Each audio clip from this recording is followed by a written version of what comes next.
Hey, vous êtes avec nous à Los Angeles. Non, parce qu'il faut préciser quand même, Thierry, sinon il pourrait croire qu'on tourne à Lagny-sur-Marne ou un truc comme ça. Donc on est à Los Angeles et aujourd'hui on va vous parler des conférences Sony et Microsoft. Alors malheureusement moi j'ai pas pu assister parce que je faisais d'autres trucs. Thierry, en revanche, toi t'étais là-bas. Et donc ça a commencé assez fort juste avec Call of Duty Modern Warfare 3. On a eu droit à une grosse genre démo live avec 3 séquences de jeu.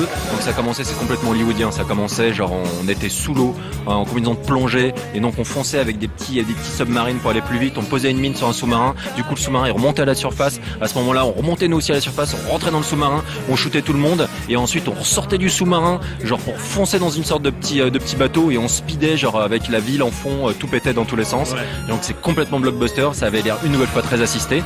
Ils ont switché derrière avec un autre trailer. Bon, tout ça évidemment c'est pas uniquement pour les consoles Xbox, mais c'était présenté sur la conférence Microsoft. On a également Tomb Raider qui était présenté avec un petit peu de gameplay. Donc ça ressemble franchement à du Uncharted, mais vraiment beaucoup. C'est Uncharted avec Lara Croft et avec une petite fonctionnalité qu'ils appelaient instinct de survie. Donc avec qui permet d'afficher un petit peu les objectifs sur la map alors qu'on est en train de jouer. Donc un petit peu comme une espèce d'assistance de gameplay. On enchaîne avec, alors justement, donc les jeux Kinect, donc les vrais jeux pour les gamers, mais qui utilisent Kinect. Alors il y avait une présentation de Mass Effect 3, donc qui utilisait la reconnaissance vocale, et donc on a la possibilité de donner des ordres donc aux personnages un petit peu autour de soi qui nous accompagnent, mais également de sélectionner en fait les dialogues simplement en les prononçant. On avait également Ghost Recon Future Soldier, donc qui fonctionnait à la fois à la voix et également au mouvement, avec une démonstration assez impressionnante, mais que c'était juste dans les options, où en gros on a la possibilité de customiser ses armes extrêmement précisément. Donc avec, je crois qu'il y a il disait des milliers de petites parties dans chaque arme, et en fait d'un simple geste comme ça, l'arme se démontait complètement, et d'un simple geste comme ça, l'arme se reformait complètement avec possibilité de changer des petites parties, etc. Donc c'était, bon, c'est un détail dans le jeu, on verra comment c'est utilisé par la suite, mais c'est vrai que c'était plutôt impressionnant. On avait également, donc il y avait des annonces avec des partenariats, avec en particulier Bing. Donc maintenant, en fait, toute l'interface de la Xbox 360, on va pouvoir se naviguer à l'intérieur avec la voix, donc en disant genre Xbox, Bing, Harry Potter. Et à ce moment-là, en fait, on a tout le contenu lié à Harry Potter, Bing étant une espèce de moteur de recherche, et donc que ce soit alors des films, que ce soit les jeux, des démos, etc., etc. Donc normalement on devrait pouvoir naviguer comme ça très facilement. Mais alors le truc, excuse-moi Thierry, le truc un petit peu fucked up, c'est que pour l'instant en France on a cette fonctionnalité où on peut parler dans Kinect. Ça, on va se renseigner par la suite avec sur le salon, avec des petites interviews de responsables sur Microsoft. Donc on en reparlera, mais je pense que ça va arriver très très vite. Il n'y a pas de raison, faut pas s'en faire. Ensuite, on avait également Gears 3, évidemment, c'est la grosse exclue, une des rares exclus en fait, on va dire, de la Xbox. Juste après, on va passer à Sony, on verra qu'ils ont mis le paquet là-dessus. Donc que ce soit sur les exclus purs ou alors sur des exclus de contenu sur des jeux multiplateformes. Et donc là, il y avait Cliffy B qui s'était pointé avec Ice-T pour faire une petite partie de Gears of War 3. Donc c'était Ice-T, gros capital sympathie. L'air de rien, mais c'était assez naze. Il a annoncé quand même qu'il reformait son groupe Body Count pour produire une chanson en exclu pour le jeu. Donc plutôt sympa. Alors il y avait Tim Schafer qui s'est pointé également pour présenter une nouvelle production qui s'appelait Sesame Street, donc qui est vraiment très sympa. Ouais, Sesame Street qui est pour les enfants, mais vraiment très très beau, avec la possibilité, une nouvelle fois c'est Kinect, donc d'ouvrir en fait les pages du livre comme ça. Et ensuite de rentrer à l'intérieur, et il y a plein de petits minigames, etc. C'était vraiment sympa. Il présentait aussi Disneyland Adventures, où en gros c'est un parc d'attractions, mais à l'intérieur de ta Xbox, entièrement jouable avec Kinect, où en fait tu fais plein de minigames à la con, mais c'est le parc d'attractions. Donc personnellement, je préfère pour les enfants Sesame Street uniquement pour le côté visuel très travaillé, et aussi tu sens qu'ils ont la volonté de faire autre chose que du minigame pour vraiment immerger les enfants dans un univers qui est pour le coup plutôt bien reconstitué.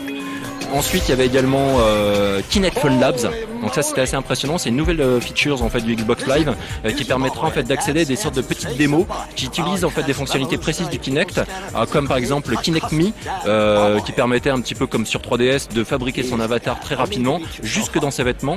On avait également Kinect Sparkler. Donc avec son doigt, on pouvait créer des petites étincelles autour de photos et des étincelles en 3D, donc passer derrière un corps, devant, etc.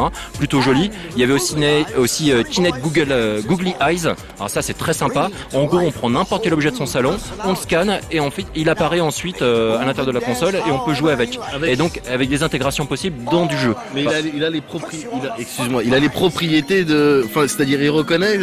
On nous avait montré à une époque un skate Voilà. Est-ce que si tu scannes ton skate, il sait que c'est un skate avec des roues, ça roule, tout ça, ou non, il reconnaît juste ça. Ensuite, il faudra faire l'essai. On aura la possibilité de faire l'essai sur le salon, mais a priori, cette fonctionnalité-là sera utilisée particulièrement dans certains jeux. Donc là, pour l'instant, la démo qu'on a eue, c'était simplement une démonstratrice qui prenait une petite peluche et en fait, elle scannait la peluche des deux côtés et ensuite, paf, ça apparaissait à l'intérieur de la console. Donc plutôt sympa. Et alors quoi d'autre? On avait aussi Kinect Sports Season 2 qui était présenté, donc avec du ski, des fléchettes, du tennis, du golf, du baseball et du foot US, donc qui reconnaît en fait de nouveaux mouvements. Donc par exemple, si tu faisais ça au golf, soudainement tu voyais genre un petit peu plus loin jusqu'au trou pour prendre un petit peu connaissance du terrain. Donc plein de petits trucs comme ça. Si tu te déplaçais comme ça, tu pouvais aussi te déplacer genre autour de la balle pour changer ton angle de tir. On avait aussi, il y avait pas mal d'annonces, mais rien genre de vraiment transcendant. On a eu beaucoup. Ça c'est Jonathan qui a trouvé un petit peu la formule. On avait vraiment l'impression que l'avenir de Kinect en fait sur Xbox 360 c'était le rail shooter. Donc on avait énormément de jeux qui étaient du ride pur et on se contentait en fait d'interagir en faisant des mouvements. Alors soit de la magie pour le nouveau Fable de Peter Molyneux, donc Fable The Journey, et donc là qui est prévu pour 2012 où en gros on fait plein de petits gestes et ça fait de la magie mais le personnage se déplace de lui-même. On avait également Rise de Crytek qui permet de faire 300 devant sa télé avec des gros coups de boule, des boucliers, des coups d'épée, etc. On avait aussi Kinect Star Wars qui avait vraiment pas l'air terrible, où là on voyait par contre le personnage à l'écran, mais lui il se déplaçait automatiquement et on pouvait utiliser la force avec certains gestes, ou alors utiliser également les sabres laser bien évidemment. Une annonce sympathique, c'est Minecraft qui arrive sur 360 et qui sera compatible Kinect. On avait également Forza 4 qui utilise le Kinect Head Tracking. Donc, si on fait ça, on regarde des deux côtés. Alors voilà, ensuite on termine avec Dance Central 2, avec possibilité d'importer toutes les chansons du premier. On avait aussi du multiplayer dancing, la gestion de la voix et également une campagne solo qui sera rajoutée. Et donc en gros la volonté de Microsoft, c'était un petit peu leur motto, c'est qu'ils voulaient changer l'entertainment, de la façon dont on vit l'entertainment à l'intérieur de son salon. Et on a eu droit genre à un tout petit teaser sur Halo 4, donc qui sera prévu pour la fin 2012.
On va passer maintenant à la conférence de Sony. Alors la conférence de Sony, elle, c'est le ton est donné direct avec on a tout de suite commencé à mettre ses lunettes 3D. Alors déjà en termes d'affluence, il y avait je crois quelque chose comme 6000 personnes. Donc c'était vraiment énorme, assez spectaculaire. Donc tout de suite on a mis nos lunettes 3D, on a eu droit à plein de petites bandes annonces de jeux. Donc eux ils misent une nouvelle fois sur la 3D énormément, même si vous allez voir que le Move sera également mis en avant. Donc on a eu droit à des excuses pour la PlayStation Network avec vraiment un truc très très officiel et genre le côté aussi qu'ils ont mis en avant, c'est-à-dire genre les fans ne nous ont pas lâchés, on est là pour eux, on apprécie vraiment leur soutien, etc. Mais au moins on a eu droit à des excuses officielles. Ensuite, on a eu évidemment une démo de Uncharted 3 qui, franchement, je pense que ça sera une des bombes de l'année, il n'y a pas de souci, avec une superbe démo à l'intérieur d'un bateau. Donc le bateau qui est tout le décor bougeait, c'était assez incroyable. Et ensuite, donc petite info, donc le 18 juin, on aura la bêta multijoueur du jeu. Et on avait un trailer en 3D qui était absolument magnifique et qui laisse présager pour le coup quelque chose de très intéressant au niveau de la gestion du relief. Donc pour ce titre. Ensuite, on a eu droit à du Resistance 3 avec une démo 3D. On a mis nos lunettes. Bon, ça, à voir. Le 6 septembre, on aura droit à une édition Doomsday. À $150 avec la Total Move, donc plutôt intéressant. On avait également du God of War Origins Collection, donc en gros 3D et HD. En septembre également, on aura The Ico et Shadow of Colossus Collection, entièrement HD. On aura un truc très intéressant, c'est la gestion avec du split screen sur les télé 3D qui permettront en fait chacun de jouer sur son propre écran. Donc avec une seule télé, avec nos lunettes 3D, on a chacun notre écran, donc on voit plus celui de l'autre. L'écran il est pas splitté, l'écran, c'est-à-dire on a dans nos lunettes chacun sa vision en fait de son monde, quoi. Donc plutôt sympa. On avait également alors un truc très intéressant, donc pour $500 un pack avec les lunettes, la TV HD, un câble et Resistance 3. C'est en gros donc c'est une télé HD tout simplement brandée PlayStation. Donc non, ça, parce que l'idée c'est complètement fou ça. À $500 une télé HD plus enfin 3D. HD 3D, c'est carrément c'est que normalement les prix des télé 3D en ce moment tu tapes dans les 1000 quelque chose. C'est le souci avec la 3D en fait. La 3D pour l'instant, ok, c'est intéressant, c'est plutôt joli. Bon, pour Uncharted 3 par exemple, c'est très convaincant, mais ça reste extrêmement cher. Donc du coup, pour rendre accessible à tout le monde la 3D, ils ont décidé de sortir eux-mêmes leur propre moniteur HD 3D Sony, PlayStation et faire des packs avec certains jeux. Donc là, le premier pack sera avec Resistance 3. Moi, j'aurais préféré que ce soit Uncharted 3, mais bon, il y en aura peut-être d'autres. Mais en tout cas, c'est une initiative vraiment intéressante. On avait également, alors là c'est genre autant Microsoft, ils ont eu Ice-T pour Gears of War 3, Sony, eux, ils ont invité Kobe Bryant, donc des Los Angeles Lakers, ça c'est quand même la grande classe, et pour présenter la gestion du PlayStation Move sur le prochain NBA 2K 2012, qui s'annonce vraiment très très bon. Avec le PlayStation Move, on peut viser les personnages à qui on souhaite faire une passe, ou alors les personnages que l'on veut bloquer, stopper en défense. Donc ça avait l'air vraiment intuitif, même si Kobe a joué un peu comme une merde. On avait ensuite Medieval Moves, donc c'est pas évident à prononcer mais j'ai réussi, donc par les auteurs de Sports Champions, et donc là c'est complètement compatible Move avec un truc particulier, c'est-à-dire qu'on a la possibilité de changer d'arme, mais on n'a pas besoin d'appuyer sur un bouton pour ça, il suffit juste de faire le mouvement correspondant et automatiquement en fait c'est l'arme qui est utilisée. Donc si on fait ça, on envoie des shurikens, si on fait ça, on tire des flèches, et si on fait ça, on sort direct l'épée. Donc ça avait l'air plutôt sympathique, même si a priori c'est du ride, un petit peu comme la plupart des jeux Kinect présentés sur la conférence Microsoft. On a eu droit ensuite à un petit update, on aura droit à un update Move de Little Big Planet 2, donc il y a plein de jeux déjà sortis qui vont avoir de nouvelles fonctionnalités spécialement développées pour le Move, donc ça c'est intéressant. On a une annonce sur le retour de Sly Raccoon, donc en 2012, donc parce que une nouvelle fois ils ont vraiment misé sur leur catalogue d'exclus en disant que nous on a du contenu qui n'apparaît pas sur les autres plateformes, et ensuite sur les jeux qui apparaissent sur les autres plateformes, il y aura aussi du contenu exclusif avec par exemple pour SSX on aura le Mont Fuji uniquement sur PS3. Pour Need for Speed Run, on aura 7 Supercars uniquement sur PS3. Et pour Battlefield 3, on aura sur le Blu-ray en cadeau bonus Battlefield 1943. Donc sympa. Sur les autres exclus, il y avait également Dust 514 qui était présenté, qui est une espèce de FPS multijoueur. Sur BioShock Infinite, ça c'est un peu bizarre. On a Ken Levine qui s'est pointé. Et il avait fait une déclaration à la presse il y a ça quelques temps en disant genre moi tout ce qui est manette motion control, ça m'intéresse pas, c'est de la merde. Moi ce que je veux c'est la bonne vieille manette dans les mains, c'est ça qui m'intéresse. Et en fait il est revenu puis il a dit bon bah finalement le PlayStation Move c'est vachement bien. J'ai dit des conneries etc. En gros il s'est fait un peu laver le cerveau par Sony. Non, donc à mon avis il s'est fait payer par Sony tout simplement. Mais bon c'était assez triste parce qu'en fait autant il le pensait peut-être réellement, mais le truc c'est qu'ils ont rien montré de spécifiquement Move sur ce jeu là. Donc ça manquait un petit peu de concret on va dire. Donc c'est vraiment des excuses pures. Sur PS3 en fait on aura en cadeau avec BioShock Infinite le premier BioShock qui sera sur le même Blu-ray, donc ça c'est sympa. Il y aura également un mode exclu développé pour le prochain Saints Row. Et puis voilà quoi, hein, Star Trek, une version Move qui arrive. Ok, donc je te laisse reprendre un petit peu ce qui manque un truc, donc le temps que tu reprennes un petit peu Donc un petit truc qu'ils ont annoncé voilà pendant cette conférence Sony, c'est la PlayStation Vita. Donc bizarre comme nom, mais en même temps bien. Le truc que j'ai retenu, parce que évidemment j'ai pas attendu que tu reviennes, que tu m'expliques ce qu'ils avaient fait à la conférence Sony, c'est avant tout le prix, qui pour le coup pour une console PlayStation, ça va. C'est pas un truc qui va te ruiner, c'est pas un truc qui va te coûter un organe. Pour le coup, donc moi je trouve ça agréable. Alors qu'est-ce que tu peux nous dire de plus sur la Vita? Alors déjà pour le prix, en effet, tu as raison, il y a deux modèles qui seront prévus. Il y a un modèle uniquement Wi-Fi qui sera à 250 €, et on a aussi un modèle Wi-Fi plus 3G qui sera lui à 300 €. Donc en effet le prix intéressant. Et sinon sur les fonctionnalités, donc c'est un peu ce qu'on attendait.